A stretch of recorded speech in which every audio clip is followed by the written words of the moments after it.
Welcome to Beyond Tomorrow, with ideas designed to look toward the future, with personal examples, live interviews, and more.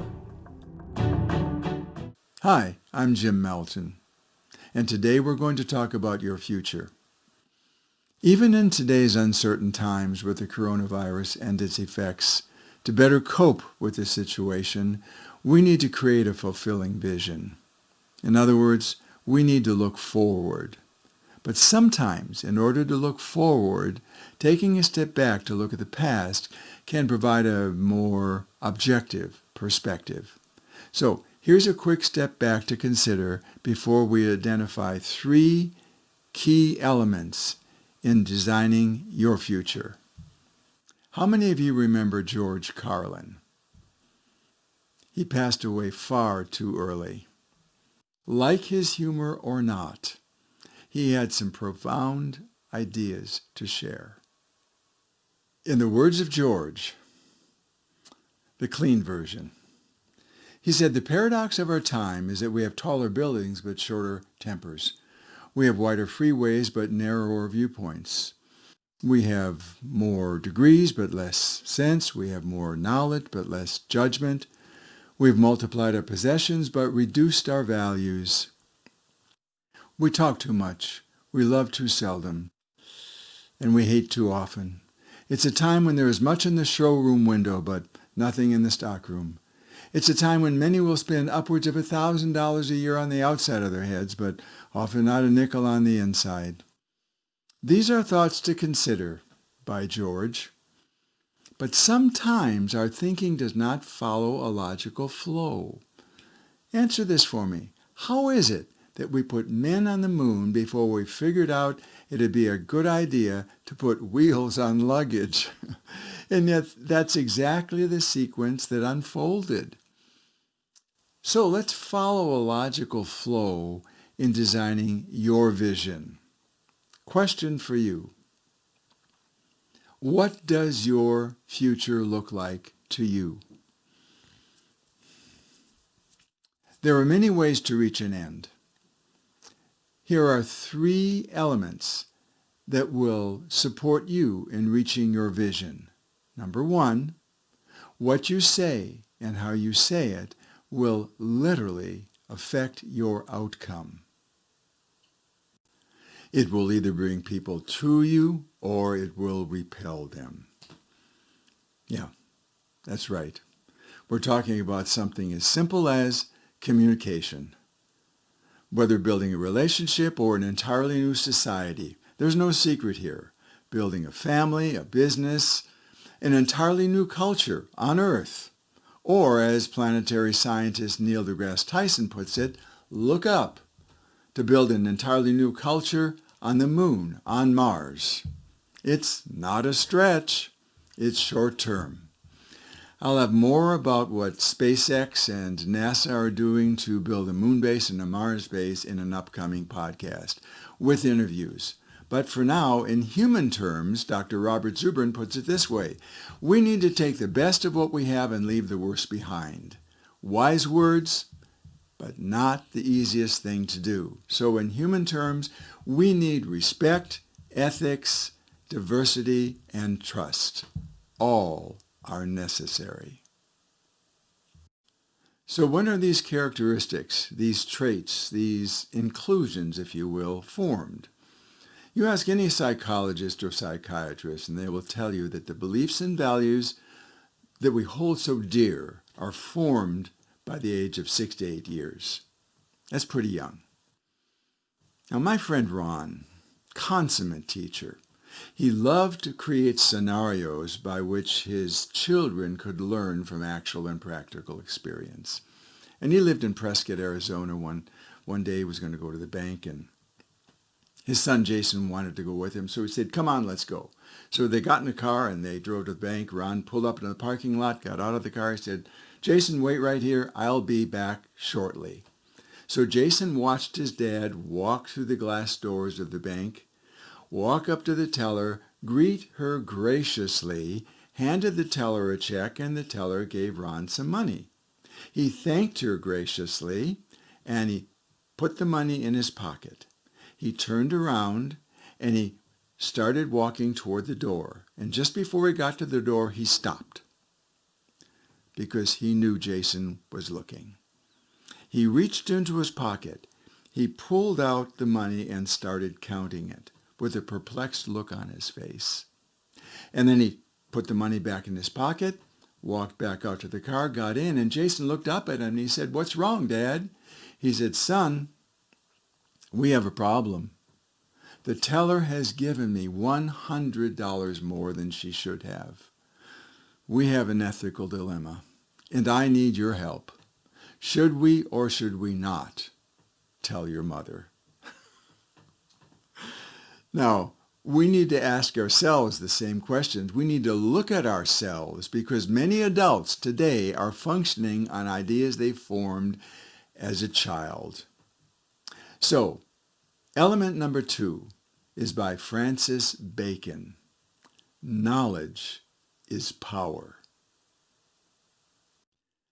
I changed that a while back to used knowledge is power. And the more I thought about it, it took me some time. I realized that Bacon was right. Knowledge is power, because the power he speaks of is an inner, unwavering, irrefutable, quiet confidence. The mere fact of knowing that something is true speaks volumes. So whenever you're self-assured, you don't attract an adverse opinion. Whenever you feel right inside, you don't pull out garbage from other people. And whenever you know who you are, you don't create static in the world around you. You know why? Because it's a law, and there's not that much allowance for ignorance. We've got to know what we have inside, and we've got to know how to get it out. So let me ask you again. What does your future look like to you? The choices you make will influence your journey. And we all make choices, and choices define who we are. So communication, real communication, is no enigma, no mystery. Just as in any science, there are principles that guide us to clear and concise understanding.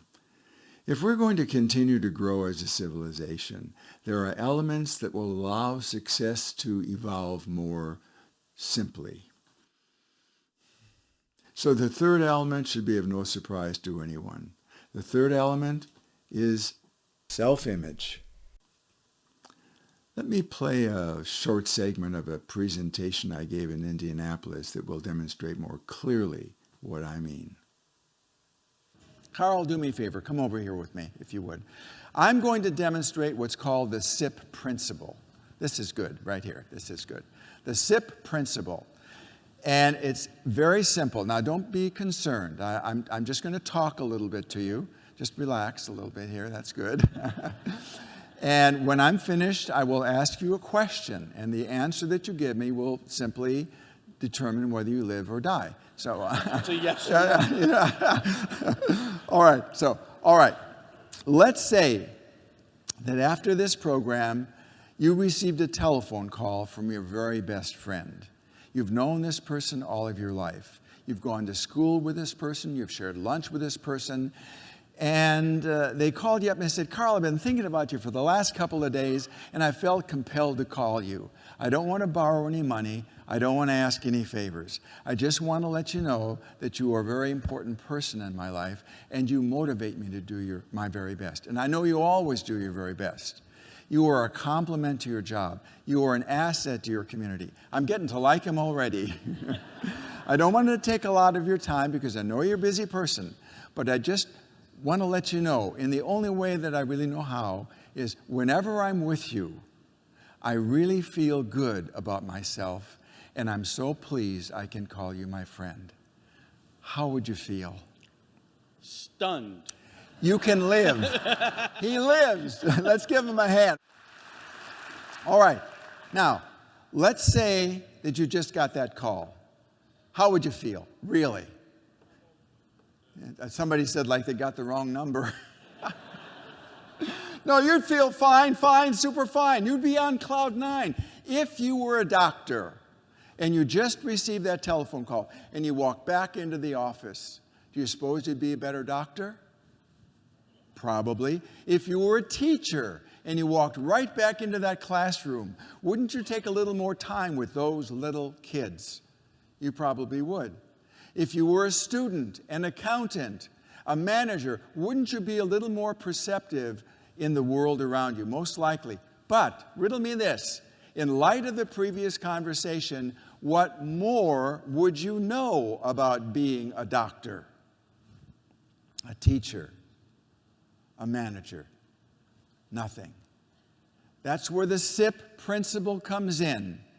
SI equals P. We live in a world of principles. The principle of gravity says when I jump off the top of the building, I go down, not up. When I jump out of an airplane and I pull the ripcord and the chute doesn't open, that's the Packer's problem. And he's got one. When I misuse the law, I lose. And whenever I try to get without giving, I lose. It's the SIP principle.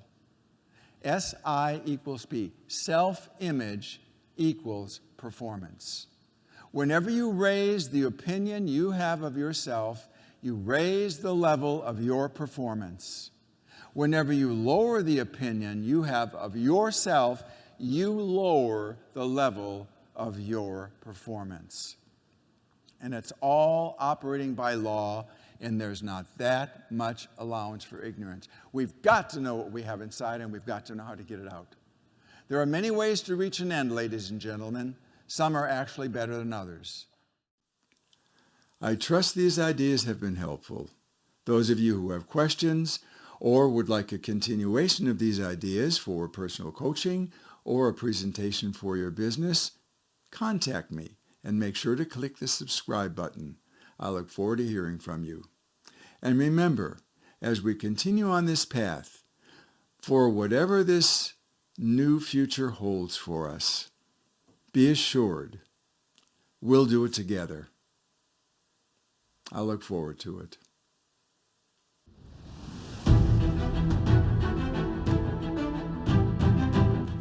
My email is info@challengetomorrow.com, and my website is challengetomorrow.com. Let's be in touch.